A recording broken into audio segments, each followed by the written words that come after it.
Welcome to the Deep Dive, the show built to get you straight to the knowledge, bypassing the information overload, and ensuring you sound impossibly well-informed.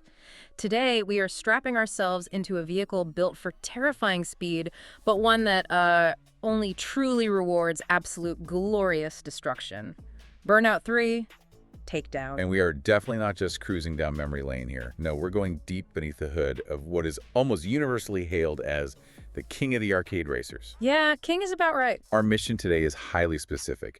We want to analyze the core mechanics and the level design philosophy that fundamentally transformed aggression from a racing penalty-like, a mistake, into the primary currency of progression. That's the key tension right there, isn't it? Because in Burnout 3, or B3, as we'll probably call it, the goal wasn't just to cross the finish line first, it was to be the most spectacular, high-velocity battering ram on the road. Exactly. And the sources we've compiled show a massive scope. We're talking over 60 distinct race events, global tours stretching across the USA, Europe, the Far East. Wow, really covering the globe. Oh yeah. And more than 60 unlockable vehicles, all fueled by pure, unadulterated vehicular combat. So the central question we need to tackle, pulling from game manuals, critical reviews, even technical analyses, is, well, how? How did a game that elevated anarchic destruction to an art form manage to achieve such critical perfection and such enduring, intense nostalgia? And the stakes we're looking at today are multiple.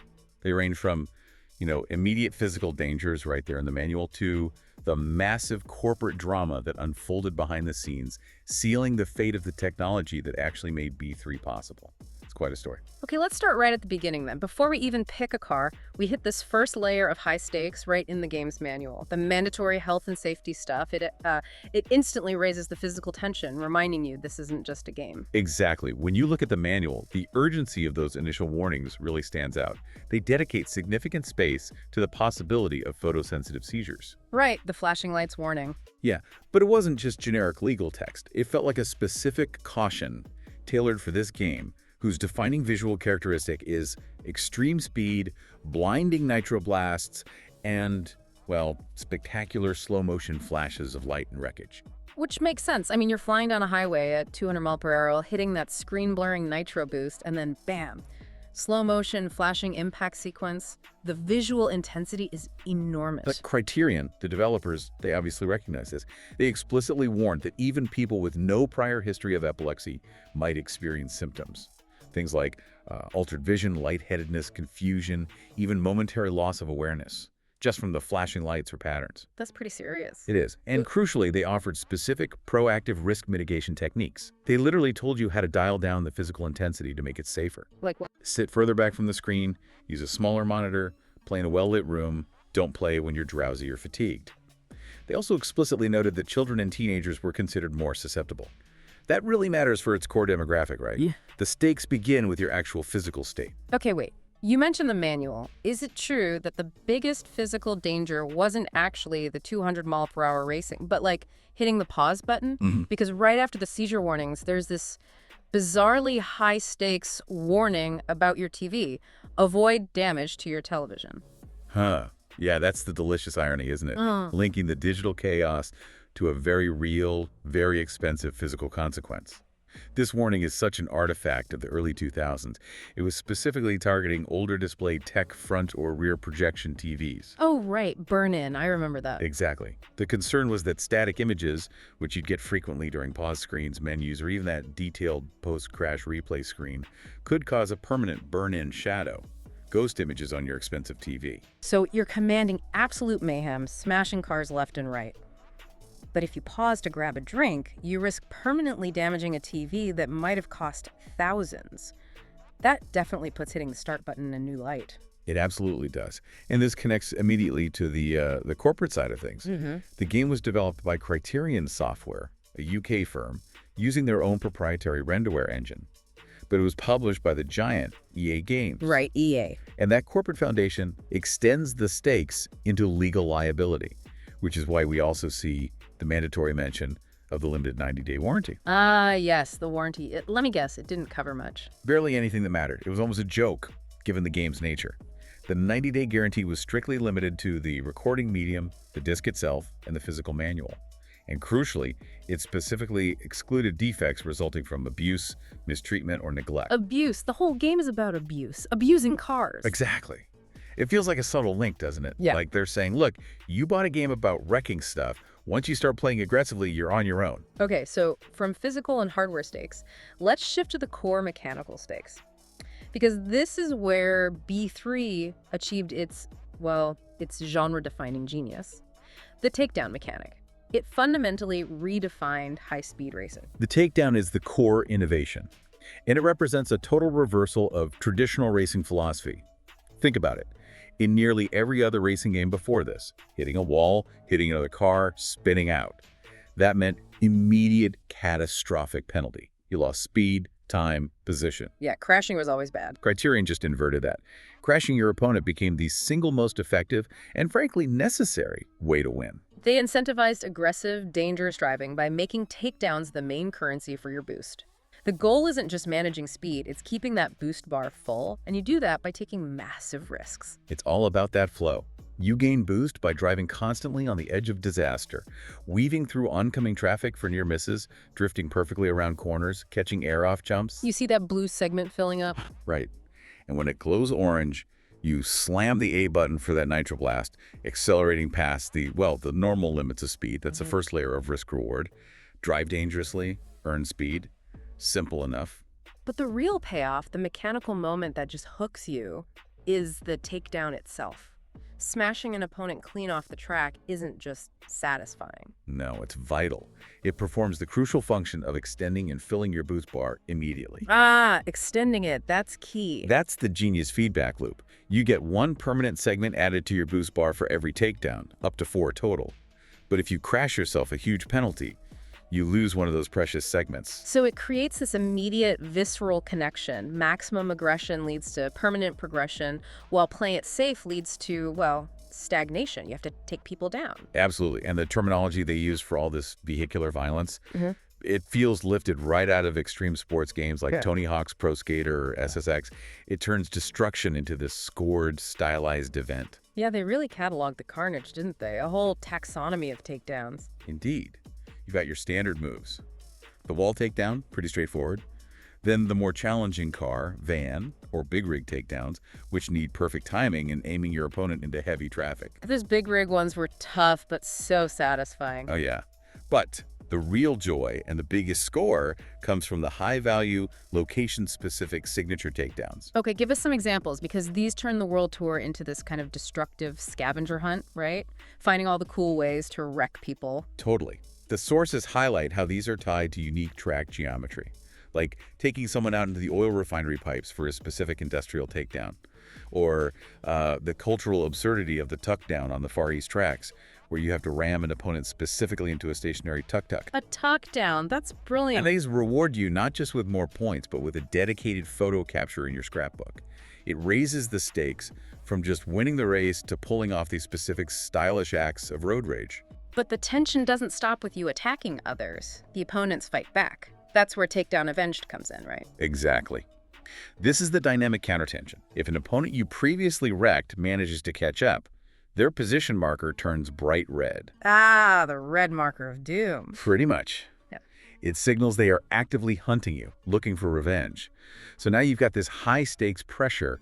You're trying to lead the race, maintain your boost, and dodge this car that's basically a heat-seeking missile trying to slam you off the road and cost you that precious boost segment. And even when you do fail, when you crash spectacularly, the game still gives you agency. Let's talk about Aftertouch. You crash, but you're not instantly out. Aftertouch is like the mechanical safety net for failure. It's brilliant. When you hit something and your car starts to disintegrate, you press and hold the boost button again. This triggers a moment of slow-mo impact time. So you get a breather. More than that. Instead of just watching the chaos unfold, you gain control. You use the left thumbstick to actually steer your flaming, crumpled wreck. You steer the wreckage itself, seriously. Precisely. You aim your fiery carcass at any nearby opponents for an Aftertouch takedown. And this is crucial because it fundamentally mitigates the penalty of crashing. How so? If you successfully score an Aftertouch takedown, not only is it incredibly spectacular to watch, but you get to keep that precious boost bar segment you were otherwise about to lose. Wow. So even wiking out can be productive if you're good enough. It's the ultimate high-stakes gamble on the aftermath of your own failure. It turns potential defeat into a temporary, score-retaining, and frankly, awesome-looking win.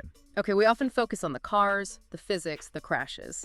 But connecting this to the bigger picture, the really insightful sources say the enduring chaos of B3 comes not just from car mechanics, but from its aggressive level design. This is the aha moment of Criterion's design philosophy, I think. And it's probably why the game holds up so well. They understood that to keep the focus on that visceral speed and destruction, they couldn't rely on external items or super complicated handling models. The environment had to be integral to the combat. Right, so we need to contrast it with its peers to really get the genius here.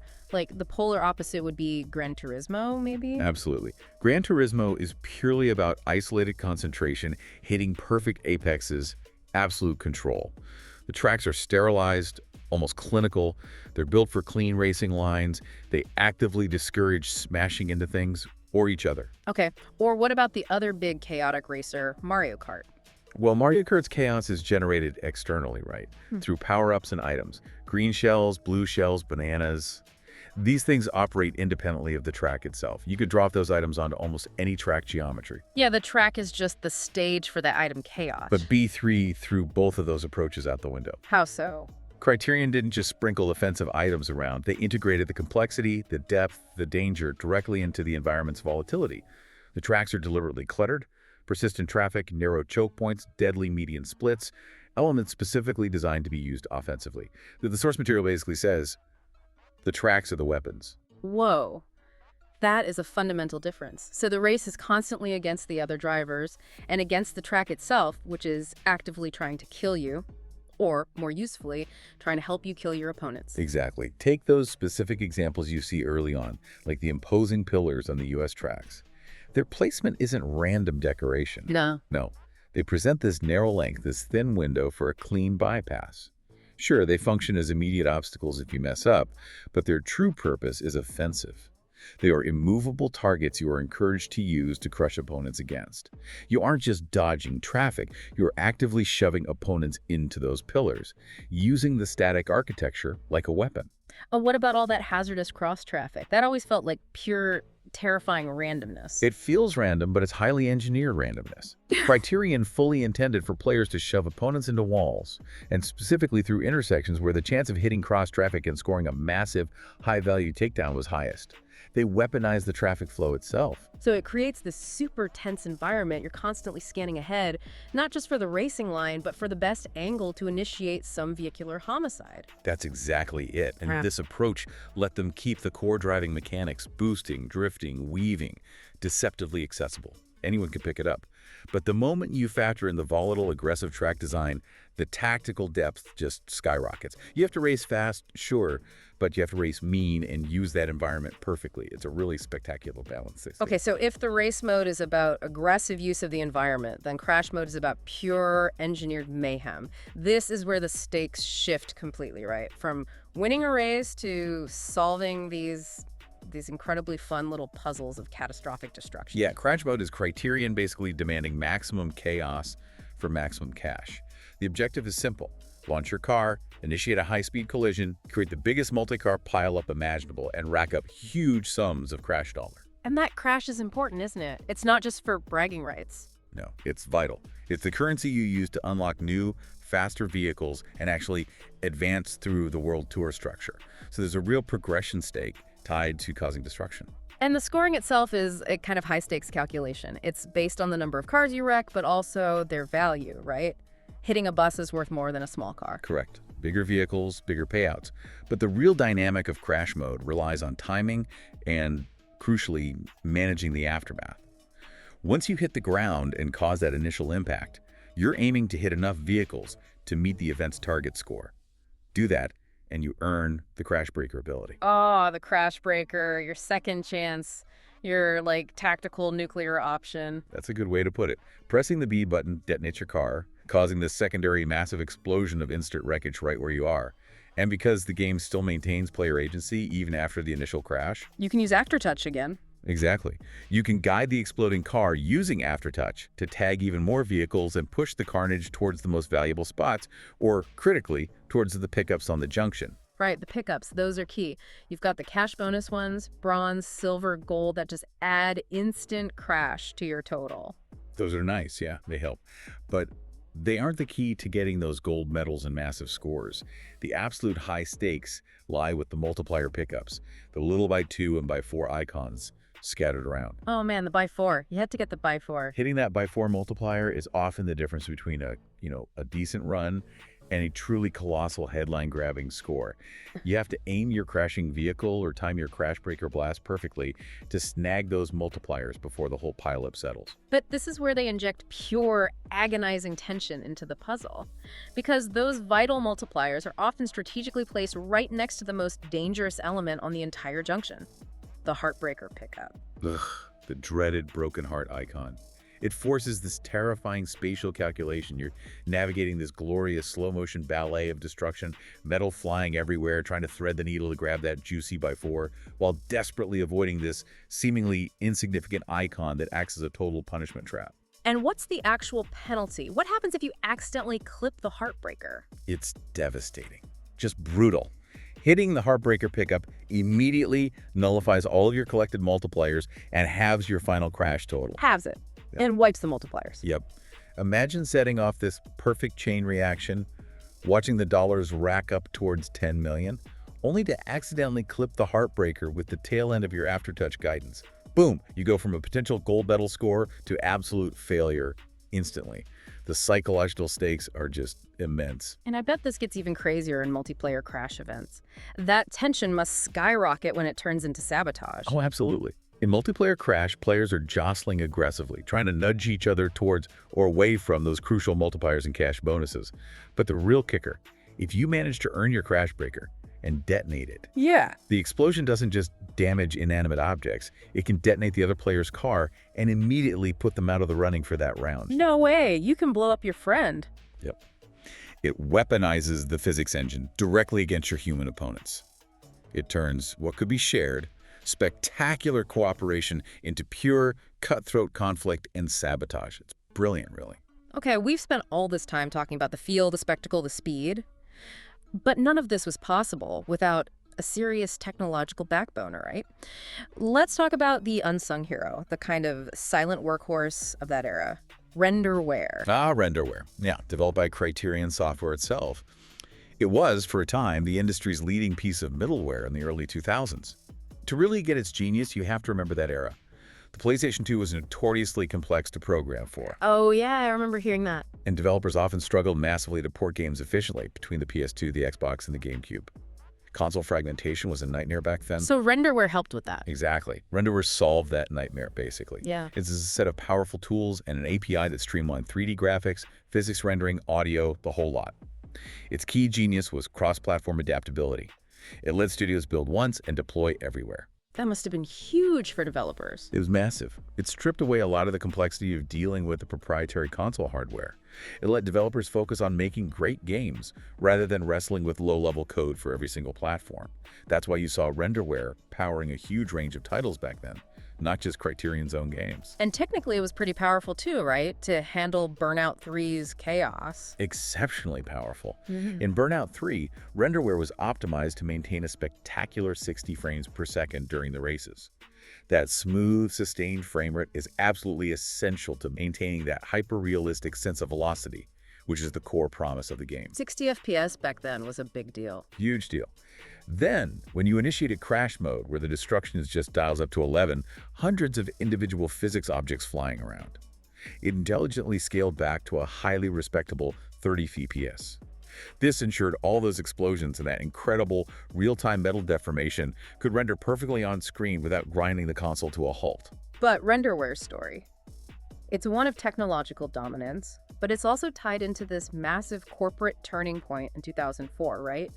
One that ultimately raised the stakes for the engine itself and, well, sealed its fate. That's the tension playing out outside the game world, yeah.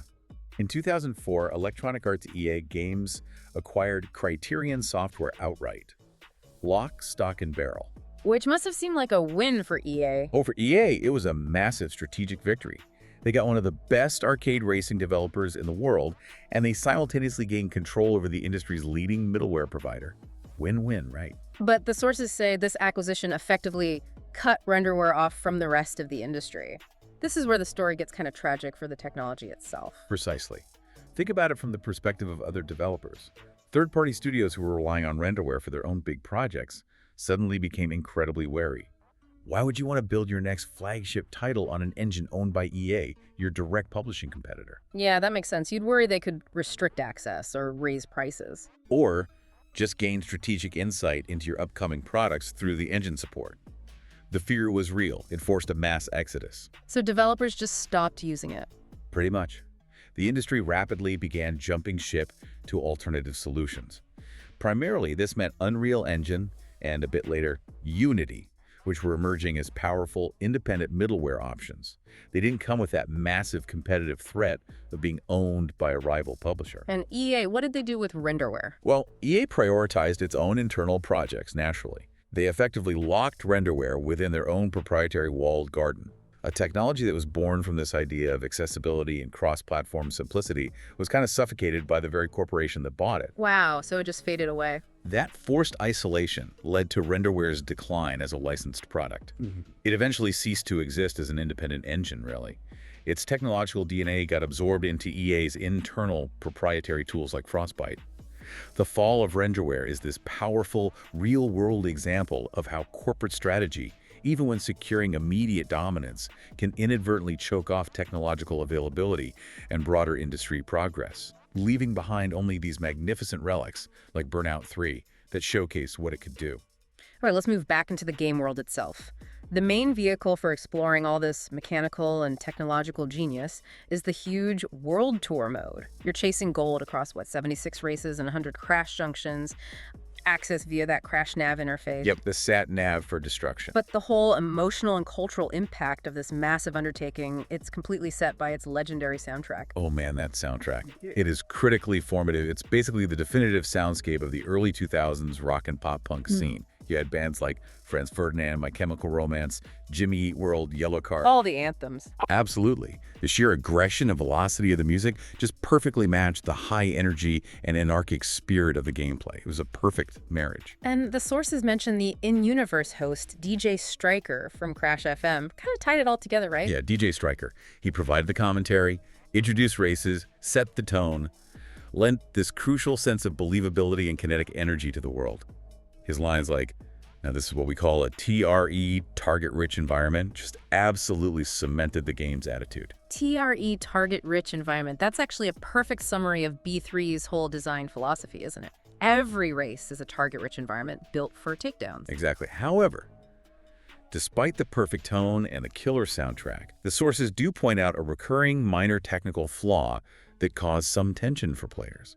Apparently, the music couldn't play contiguously. Wait, what do you mean? Like if you failed a race or restarted, the song would just stop and start over? Exactly that. It restarts with every single load screen or race restart. So if you were stuck trying to nail a notoriously difficult event, failing over and over, Oh, no. you were constantly skipping songs or hearing the same 30 seconds of an intro track again and again and again, which is, highly frustrating and definitely breaks that immersion DJ Stryker works so hard to establish. Okay, yeah, that sounds annoying. But that minor frustration probably pales in comparison to the massive mechanical frustration point found in the late stages of the World Tour. Players get rewarded with unlockable cars, skill trophies, crash headlines for huge scores. But the final, most advanced events apparently push the engine and player patience to the absolute breaking point. This endgame difficulty spike is a major point of frustration. It comes up again and again in community discussions and reviews. Take the eliminator races, for example. Right, last place gets knocked out each lap. Yeah, but they were often 5 laps long, which already felt a bit tedious. And with last place eliminated each lap, the stakes just get impossibly high towards the end. If you make one tiny mistake on lap 4, maybe just clip a wall. That error hurt real bad, as one source put it. It just compounded the tension into frustration. But the real peak of late-game mechanical frustration, that seems reserved for the final elite races, specifically the F1 Grand Prix and the Euro Grand Prix. These are where the game arguably violates its own promise, its own core identity. The cars are simply going too fast. Too fast. In Burnout, how is that possible? The velocity exceeds the capabilities of the draw distance, maybe the render resolution on the original hardware. It leads to this visual disorientation where hazards just pop up too late. Clean racing becomes almost impossible just from a visibility standpoint. But here's the critical contradiction. Okay. Unlike the rest of the game, where cars felt like these durable, heavy battering rams that could shrug off minor scrapes, Yeah. the F1 vehicles immediately slow way down if they so much as scrape the side rails. Wait, really? They stop behaving like Burnout cars? They force you to race like it's Gran Turismo. These F1 cars introduce this massive, seemingly unfair penalty for barely clipping the environment. The game suddenly shifts from rewarding aggression and bumper-to-bumper combat to demanding this impossible surgical precision at blinding speeds. So this is the boosting paradox you mentioned earlier, in full effect. As the cars get faster near the end, the act of boosting, the absolute core mechanical identity of the franchise, becomes less effective, maybe even a liability. Pretty much. The excessive screen blur, combined with the draw distance issues inherent at maximum F1 velocity, means that boosting almost guarantees you will crash eventually. You simply can't see the hazards far enough ahead. And you definitely can't execute a takedown reliably at those speeds without risking immediate deceleration from a slight scrape on a wall. Exactly. The core philosophy of always be boosting, the thing the game teaches you for hours and hours, starts to actively fail the highest level of play. It leads to this really strange, kind of dry late game experience where skilled players are actually forced to stop using boost entirely in those final races just to maintain control and have a chance of winning. It feels wrong. Wow. Okay, so let's try and wrap this up. Yeah, so if we summarize the fundamental tension of Burnout 3, Takedown, we see this game that absolutely achieved its status as the pinnacle of arcade racing. It dared to make destruction essential, totally flipping the script on penalty and reward. It built the ultimate high-stakes risk-reward system, making the track itself the weapon. Right. It married that spectacle with truly tactile, visceral car physics. Every hit, every scrape, every takedown felt heavy and consequential. Yet its brilliance was ultimately limited, wasn't it? By external corporate strategy, the tragic fate of the Renderware engine, and maybe by its own mechanical extremes, pushing the car so fast in those final Grand Prix events that the core aggressive philosophy kind of buckled under the strain. Yeah, it created a contradiction right at the very end. But the game's legacy absolutely lives on in that concentrated adrenaline rush. That feeling of absolute velocity coupled with anarchic agency. It proved that real depth could be integrated solely through environmental volatility, rather than just relying on external power-ups or complex systems. So, we've pretty much established Burnout 3 as the king of arcade racers, mostly because it made the tracks the weapons and made crashing a necessity, even a reward. But here's the final provocative thought for you, the listener, to consider based on that mechanical breaking point we just discussed. Okay.